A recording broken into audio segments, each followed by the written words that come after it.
नमस्कार दोस्तों, आप सभी का स्वागत है स्पिरिचुअलिटी की दुनिया में।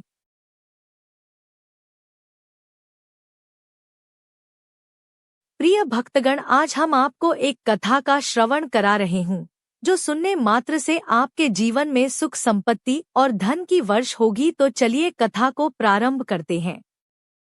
एक दिन की बात, शाम का समय था। भगवान शिव और माता पार्वती कैलाश पर्वत पर बैठ थे। तभी माता पार्वती के मन में दो प्रश्न आया। उन्होंने भगवान शिव से दो प्रश्न पूछे। उनका पहला प्रश्न यह था कि बहू को परेशान करने वाली सास को कौन सी या किस प्रकार की सजा मिलती है। उनका दूसरा प्रश्न यह था कि कौन सी स्त्री के ससुराल में पैर रखने से गरीबी आ जाती है। अगर आप यह कहानी सुन रहे हैं तो पूरा सुनिए। इस कथा को आधा अधूरा छोड़कर जाने की गलती मत करिएगा, क्योंकि इस पवित्र कथा को पूरा सुनने से मनचाहा फल की प्राप्ति होगी। इसलिए इस कथा को पूरा सुने। आप शिव भक्त हैं तो भोलेनाथ का अनादर ना करें।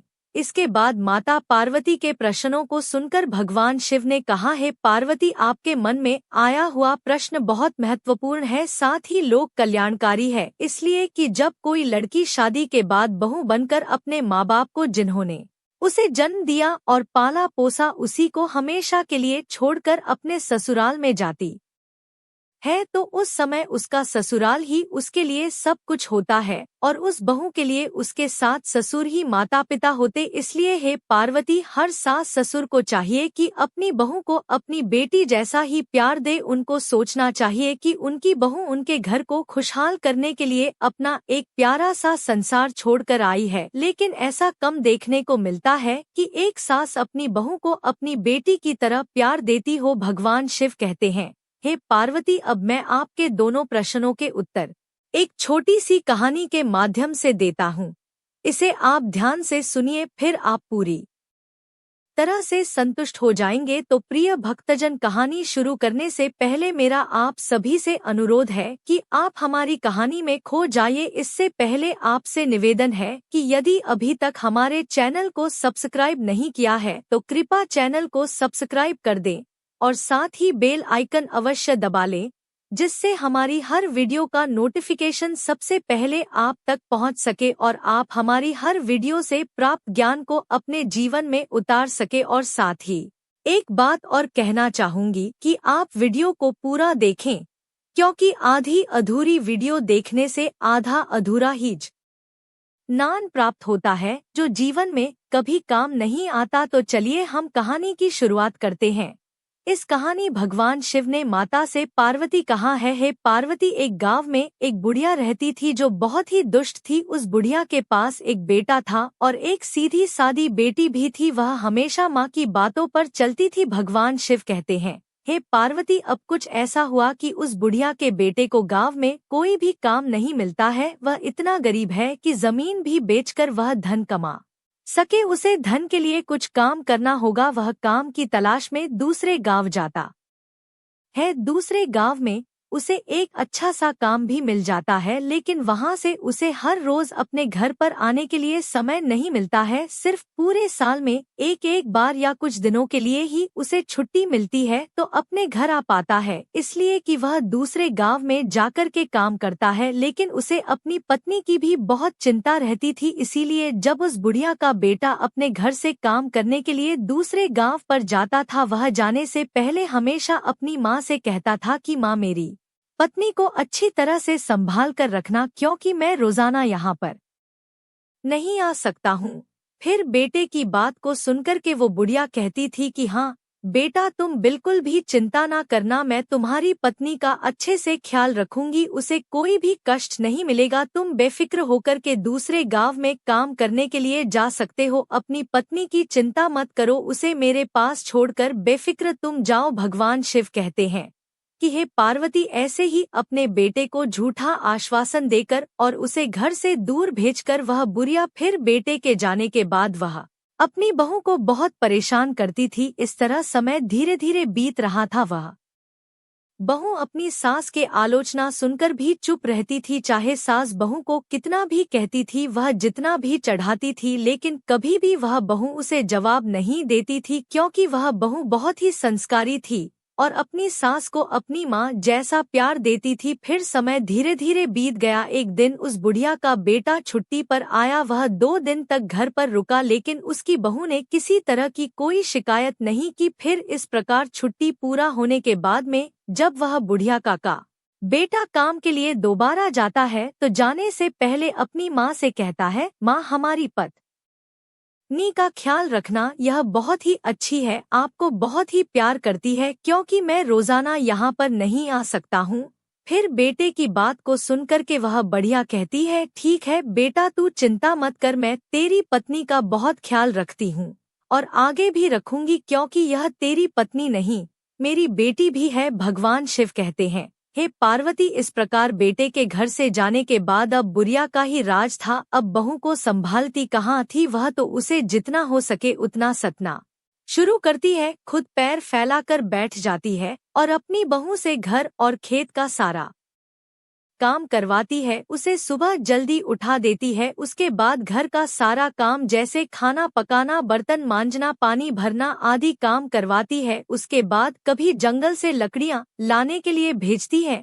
पूरे दिन वह बहुत ही मेहनत का काम करती है। उसे थोड़ी किसी भी आराम करने का भी समय नहीं मिलता है। वह बुढ़िया अपनी बहू को ठीक से खाना भी नहीं देती है, कभी कभी सिर्फ पानी तो कभी वासी खाना देती है। भगवान शिव कहते हैं कि हे पार्वती, वो बेचारी बहू सब काम चुपचाप करती रहती है, कभी भी अपनी सास से किसी काम को करने से मना नहीं करती और अपनी सास के सामने कोई जवाब भी नहीं देती है और वह अपनी सास पर कभी क्रोध भी नहीं दिखाती है। जब रात होता तो वह बहुत परेशान रहती है। उसका शरीर बहुत दर्द करता था, लेकिन वह अपने पति से यह कभी नहीं कहती कि हमारी सास माँ हमें बहुत परेशान करती है, क्योंकि वह नहीं चाहती कि घर में कलह हो और उसके पति जो दूसरे गांव में काम करने गए हैं वह भी परेशान हो। भगवान शिव कहते हैं, हे पार्वती, इस प्रकार से दिन बीतते गए और फिर एक दिन सास को पता चलता है कि हमारी बहू गर्भवती है, तो वह एकदम से विचलित हो जाती है और सोचती है कि कमाने वाला मेरा बेटा अकेला है, ऊपर से यदि एक बच्चा और आ गया तो खाने वाले का एक लोग और बाँच जाएगा। उसके ऊपर बच्चे के जन्म के बाद उसका ख्याल रखने के कारण बहू कोई काम नहीं करेगी, मुझे ही सब कार्य करना पड़ेगा। भगवान शिव कहते हैं, हे पार्वती, फिर वह बुढ़िया अपनी बहू के बारे में ऐसा सोचती है। हर सास तो यही चाहती है कि हमारे घर में जल्दी से पोता या पोती आए, लेकिन वह सास ऐसी है, वह नहीं चाहती कि हमारी बहू की कोख से कोई भी संतान जन्म ले, क्योंकि उसकी सोच है यदि बच्चा घर में आएगा तो बहू बच्चा के देख में लग जाएगी और घर का कामकाज वह नहीं करेगी, फिर सारा कामकाज मुझ करना पड़ेगा। भगवान शिव कहते हैं, हे पार्वती, अब जब वह बुढ़िया जान जाती है कि उसकी बहू गर्भवती है तो वह उसे ज्यादा सताने लगती है और बहू को बहुत सारा काम करने के लिए कहती रहती है। फिर भी बहू ऐसी हालत में भी घर का सारा काम और सास जो भी काम कहती वह सब भी अच्छे से किया करती थी। कुछ महीने इसी तरीके से बीतते हैं। फिर बहू के 9 महीने पूरे होने के बाद उसके प्रसूति का समय आता है। उसके पेट में दर्द होता है। बहू प्रसव के दर्द में व्याकुल हो जाती है और अपनी सास से कहती है, मुझे लगता है कि मेरे प्रसूति का समय नजदीक आ गया है, कृपया जल्दी से आया को बुला ले। सास उससे कहती है कि आया की आवश्यकता नहीं है, मैं तुझे एक नींबू देती हूँ, यह नींबू ले और तू दूर जंगल में जाकर के इस नींबू को खा लेना, तुम्हें प्रसूति हो जाएगी। पर मेरी एक बात ध्यान से सुन लेना, यदि तेरी कोख से बेटा हो तो उसे लेकर घर आना, और यदि तेरे कोख से बेटी हो तो घर लेकर नहीं आना। भगवान शिव कहते हैं, हे पार्वती, बहू बेचारी वेदना से तड़प हुई सांस के द्वारा बताए हुए रास्ते पर चलती है और नींबू लेकर के उस जंगल में चली जाती है जिस जंगल के बारे में उसकी सांस बताती है। फिर वह जैसे ही नींबू खाती है, कुछ ही पल में उसकी प्रसूति हो जाती है और वह एक बेटी को जन्म देती है। भगवान शिव कहते हैं कि हे पार्वती, बहू ने उस बेटी को बड़े प्यार से दुलार है, उसे दूध पिलाती है, क्योंकि उसने उस बेटी नींबू खाकर पैदा की थी, इसलिए उस बहू ने अपनी बेटी का नाम संगीत निम्बावली है, जिसमें वह अपनी बेटी को छिपा कर रख सके। आखिरकार उसने एक ऐसा पैर खोज ही लिया जिस पैर में यज्ञ बहुत बड़े खो था, उस खो के ऊपर चियों के घोंसला था। फिर उसने अपनी बेटी निम्बावली को उस पैर की खो में छोड़ दिया और उस पैर पर रहने वाली चिड़ियों से कहा कि यदि मैं अपनी बेटी को घर ले जाऊंगी तो मेरी सास मेरे साथ मेरी बेटी को भी मार देगी, इसलिए मैं अपनी बेटी निम्बावली को इस खो में छोड़कर आपके भरोसे जा रही हूँ। हे चिड्डी हो आप सब, मेरी बेटी का ध्यान रखना। भगवान शिव ने कहा। है पार्वती, फिर बहू ने यह कहकर घर आ गई। अब जैसे ही वह घर वापस आती है उसकी सास समझ जाती है कि उसे बेटी हुई है, क्योंकि उसने पहले ही कह दिया था कि यदि बेटा हो तो घर लेकर आना और यदि बेटी हो तो लेकर नहीं आना। वह डर से अपनी बेटी को जंगल में ही छोड़ आई है। भगवान शिव कहते हैं, हे पार्वती, इस प्रकार वह बहू अपनी सास से कहती है कि माँ बेटी हुई थी इसलिए लेकर के नहीं आई। फिर तो बहू की बात सुनकर के वह बरिया एकदम से शोर मचाने लगती है और चिल्लाने लगती है कि मेरी बहू ने अपने बच्चे को खा लिया, मेरी बहू बच्चे खाने वाली डायन बन गई है। भगवान शिव कहते हैं, हे पार्वती, उस बुढ़िया के द्वारा बहू को इतना परेशान किया जाने लगा, मगर बहू अपनी सास की बात को अनसुनी कर देती है और मन ही मन में इस बात से खुश रहती है कि भगवान की कृपा से उसकी बच्ची जिंदा है। और फिर रोजाना वह बहू जानवरों को चराने के बहाने से जंगल में जाती है और अपनी बच्ची को दूध पिलाती है। इस तरह से कुछ दिन बीतते हैं। उधर उस पैर की खोखर में निम्बावली धीरे धीरे बड़ी हो जाती है। इस तरह 1 साल बीतता है और फिर उस बुढ़िया का बेटा अपनी छुट्टियों पर घर लौटता है। जैसे ही घर में प्रवेश करता है, बुढ़िया अपने बेटे से कहती है, बेटा तुम्हारी पत्नी इंसान नहीं है, वह एक डायन है जो जीवित लोगों को खा जाती है। मुझे भी तो एक बेटी थी, लेकिन तुम्हारी पत्नी ने अपनी बेटी को खा लिया। भगवान शिव ने पार्वती से कहा। वह बुढ़िया का बेटा अपनी माँ का स्वभाव भली भांति जानता है, उसने समझ लिया कि यह एक साजिश है। फिर उसने अपनी पत्नी से उस बेटे बेटी के बारे में कुछ नहीं पूछा और उस बहू ने भी अपने पति से सास के बर्ताव के बारे में कुछ नहीं कहा। वह नहीं चाहती थी कि घर में किसी प्रकार का झगड़ा हो। फिर भगवान शिव ने कहा, है पार्वती, उस बुढ़िया का बेटा कुछ दिन तक घर आकर रहता है और फिर वह बुढ़िया का बेटा काम के लिए दूसरे गांव चला जाता है। इस बीच उसकी बहू को फिर गर्भ धारण हो जाता है। बुढ़िया को जब यह पता चलता है कि मेरी बहू फिर से गर्भवती है तो वह बुढ़िया बहुत नाराज हो जाती है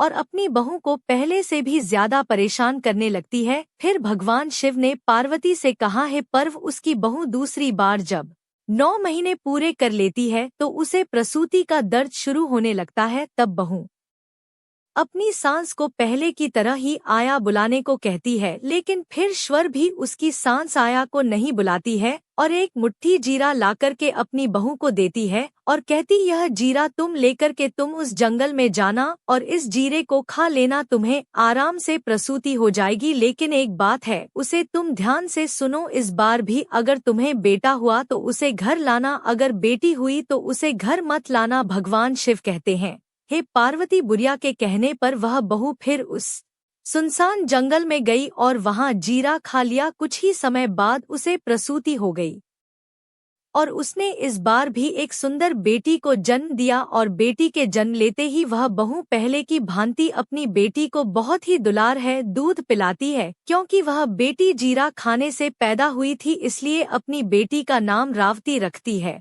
और फिर पहली बेटी को जहां पर रखा था उसी खो में जाकर के अपनी दूसरी बेटी को भी रख देती है और चिड्डियों को उसका ध्यान रखने के लिए कहकर वापस घर आती है। उधर बहू के घर पहुंचते ही वह बरिया पहले से भी ज्यादा जोर जोर से चिल है और गांव वालों से कहती है कि उसकी बहू ने इस बार भी अपनी बेटी को खाया है।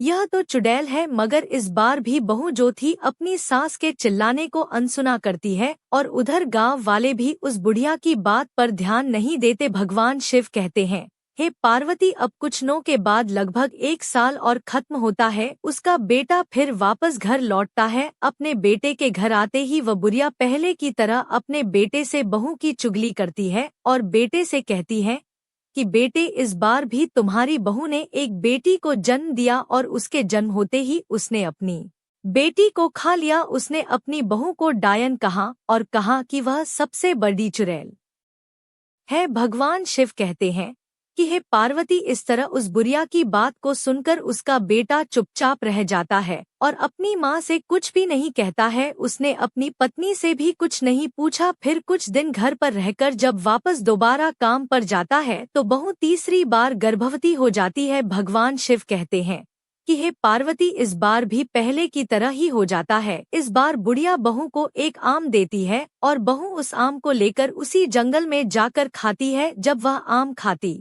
है तो वह एक बेटी को जन्म देती है और उसको दूध पिलाकर उसका नाम आम रख देती है और फिर उसको भी उसी खो में छिपा देती है और चिड़ियों से उसका ख्याल रखने के लिए कहकर वापस अपने घर आती है। भगवान शिव कहते हैं, हे पार्वती, अब बुढ़िया गांव के द्वार द्वार जाकर के बहू की चुगली करती है, मगर बहू अपनी सास की एक भी बात का बुरा नहीं मानती और सास की नफरत भरी बातों को अनसुना कर देती है। मगर वह बुढ़िया गांव में जोर जोर से चिल्लाती है कि हमारे बेटे की बहू डायन है, उसने 3-3 बेटियों को खा लिया है। भगवान शिव कहते हैं, हे पार्वती, वह बुढ़िया जिस तरह से शोर मचाती है तो लोगों को भी अब लगने लगता है कि वास्तव में उसकी बहू सचमुच ही बच्चे खाने वाली डायन है। तो लोग डर के मारे अपने अपने बच्चों को घर के अंदर बंद करके रखने लगते हैं। अब इस प्रकार से धीरे धीरे यह बात गांव के चारों तरफ फैल गया और उस बुढ़िया का बेटा जिस घर में काम करता था उसे वहां भी यह बात सुनने के लिए मिल गई। फिर तो उस बुढ़िया का बेटा यह खबर सुनकर बहुत परेशान हो जाता है और तुरंत ही मालिक से अनुमति लेकर के अपने गांव वापस आता है। जब तक बुढ़िया का बेटा अपने गांव आता है तब तक यह खबर उस राज्य के राजा के कानों तक पहुंच जाती है कि बुढ़िया की बहू वास्तव में एक डायन है। फिर राजा सिपाही भेज करके बुढ़िया को दरबार में बुलाता है और बात की छानबीन करता है। तो बुढ़िया मिर्च मसाला लगा करके राजा से कहती है, महाराज क्या बताऊं, मेरी बहू वास्तव में एक बड़ी डायन है, बच्चों को खाने वाली चुल है, उसने मेरी 3 पतियों को जिंदा ही खा लिया है। फिर तो राजा उस बुढ़िया की बात को सुनकर क्रोधित हो जाता है और सिपाहियों को आदेश देता है कि चौराहे पर एक सूली लगवा और बुढ़िया की बहू जहाँ कहीं भी है वहां जाकर लेकर आओ और शीघ्र ही उसे सूली पर चढ़ा दो। भगवान शिव कहते हैं, हे पार्वती, इस प्रकार राजा के सिपाही शीघ्र ही आज्ञा का पालन करते ही तुरंत ही सूली बनाते हैं और जाकर के बुढ़िया की बहू को दरबार में लेकर आते हैं। फिर राजा से पूछता है, क्या तुम्हारी सास सच कहती है? क्या तुमने अपनी 3 बेटियों को जिंदा खा लिया है? मगर राजा की बात को सुनकर वह बहू चुपचाप नीचे सिर झुकाए खड़ी रहती है। फिर तो बहू को चुपचाप देख करके राजा को विश्वास हो जाता है, जैसा बुढ़िया ने बताया है उसकी बहू तो वास्तव में अपनी बेटियों को खाया है, यह तो डायन है। और फिर राजा तुरंत ही अपने सिपाहियों को उस बहू को सूली पर चढ़ने का आदेश देता है। तो सिपाही उसे लेकर के चौराहे पर जमा होते हैं। फिर राजा भी बाहर आता है। उसके बाद राजा के दरबार के सभी मंत्री सेनापति वहां पर इकट्ठा हो जाते ही भगवान शिव कहते हैं, हे पार्वती, इधर बहू को सूली पर चढ़ाने की तैयारी होती है तो उधर उसका पति भी घर पहुंचता है। जब वह घर पहुंचता है तो उसे घर में कोई दिखाई नहीं देता है। वह सोचता है घर में माँ और पत्नी नहीं है और घर के दरवाजे पर ताला लगा हुआ है। वह परेशान हो जाता है और पड़ोसी से पूछता है कि क्या हुआ है। पड़ोसी बताते हैं कि तुम्हारी माँ और पत्नी को राजा ने दरबार में बुलाया है। फिर वह बुढ़िया के बेटे घबराकर राजा के दरबार की ओर भागता है। वहां पहुंचकर उसे पता चलता है कि उसकी पत्नी को सूली पर चढ़ने के लिए चौराहे पर ले जाया गया है। तब वह तेजी से चौराहे की ओर दौड़ता है। चौराहे पर पहुंचते ही वह देखता है कि राजा के प्रधान सिपाही और सभी प्रजा इकट्ठी है और कुछ ही समय में उसकी पत्नी को सूली पर चढ़ाने का हुक्म है। तब वह बुढ़िया का बेटा तुरंत ही राजा के सामने खड़ा होता है और हाथ जोड़ कर गिराता है, महाराज कृपया मेरी पत्नी को सूली पर चढ़ाने से रोक दीजिए। कुछ देर के लिए मुझे एक बार अपनी माँ और पत्नी से सच बात पूछने दीजिए। यदि मेरी पत्नी अपराधी है तो मैं स्वयं कहूँगा कि उसे सूली पर आप चढ़ दे। भगवान शिव कहते हैं, हे पार्वती, इस प्रकार राजा को कुछ दया आती है और वह राजा अपने सिपाहियों को कुछ देर के लिए सूली पर चढ़ाने का आदेश रोक देता है। भगवान शिव कहते हैं,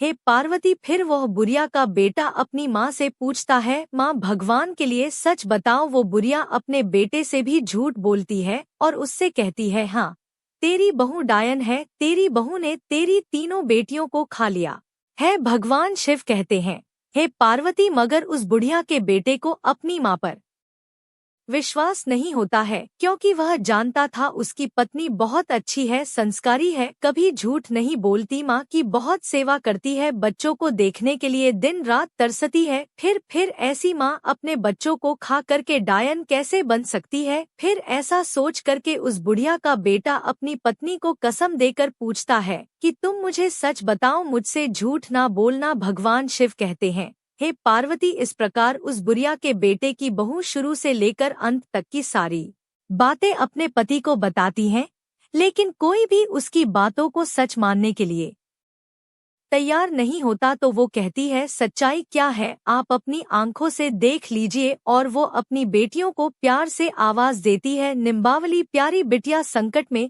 मेरी रक्षा करना, रावती मेरी बिटिया संकट में मेरी रक्षा करना, आमवती मेरी बिटिया संकट में मेरी रक्षा करना। भगवान शिव बोले, हे पार्वती, जब उस बहू ने अपनी तीनों बेटियों को याद किया तो उसकी तीनों बेटियां तुरंत जंगल से दौड़ कर आकर माँ के पास चली आई और माँ से लिपट गई। इसके बाद उस बेटे को सच्चाई का पता चल गया। उसे देखकर राजा और सभी लोगों ने बहू की बातों पर विश्वास किया और सभी को सच्चाई समझ आ गई। फिर भगवान शिव ने पार्वती से कहा, राजा ने क्रोधित होकर बुढ़िया से कहा, अब बताओ सच्चाई क्या है? अब तो बुढ़िया को डर के मारे कंपन लग रही है, लेकिन उसे सच बताना ही पड़ेगा। जब राजा ने सच्चाई जान ली तो उसने बुढ़िया को फांसी चढ़ दिया और बहू को छोड़ने का आदेश दिया। राजा बहू के संस्कारों को देखकर वह बहुत खुश हो गए और बुढ़िया के बेटे से कहा, अब से तुम्हें दूसरे गांव जाने की आवश्यकता नहीं है, मैं तुम्हें इसी गांव में काम दूंगा। तुम अपनी पत्नी और बच्चों के साथ हमारे यहाँ खुशी खुशी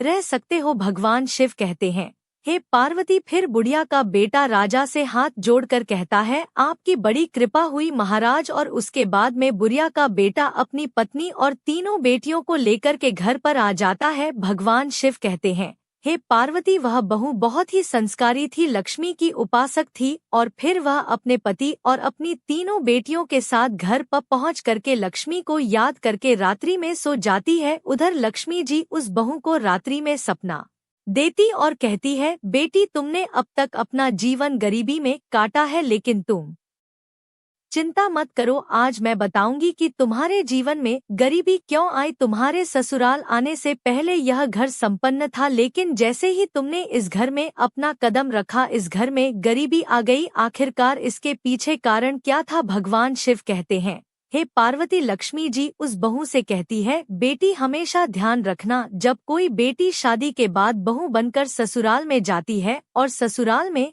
यदि वह 3 चीज लेकर जाती है तो समझ लो घर परिवार में अशांति छा जाती है और उसका प्रभाव उसके सुहाग पर भी पड़ता है, घर में गरीबी आ जाती है। इसलिए कभी भी किसी भी बेटी को शादी होने के बाद अपने मायके से ससुराल के लिए 3 चीज लेकर नहीं जाना चाहिए। पहला, चूल्हे शादी के बाद रसोई की रस्म होती है, उस रस्म में बेटी मायके से दिए गए चूल्हे का प्रयोग करती है। मगर हमेशा ध्यान रखना, यदि कोई भी नव विवाहित दुल्हन अपने मायके से चूल्हा लेकर ससुराल में प्रवेश करती है तो सीधा उसका प्रभाव उसकी गृहस्थ पर पड़ता है, जिसकी वजह से भाग्य की देवी रूठ जाती है और घर में गरीबी आ जाती है। भगवान शिव कहते हैं, हे पार्वती, अब लक्ष्मी जी दूसरी बात बताती हैं, बेटी, दूसरी चीज है नमक। बेटी, नमक का काम होता है चीजों को नमकीन करना। जब बेटियां शादी के बाद मायके से ससुराल की ओर प्रवेश करती तो उसका धर्म क्या होना चाहिए? नए घर में प्रवेश करते वक्त सबको साथ लेकर चलना, सबसे अच्छे से बात करना और जो भी रिश्ता उससे जुड़ा है उन सभी रिश्तों में मिठास घोलना। ऐसे में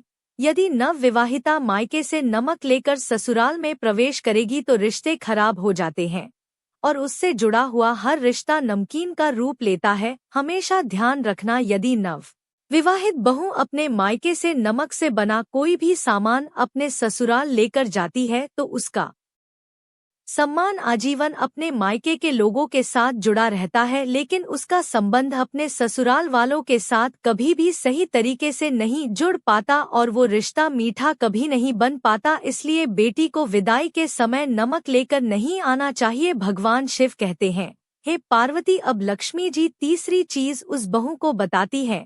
लक्ष्मी जी कहती है, बेटी तीसरी चीज अचार है। अक्सर कर माँ बाप बेटियों को शादी के बाद विदा करते समय उसके माता पिता उनके पसंदीदा आचार को बनाकर भेज देते हैं।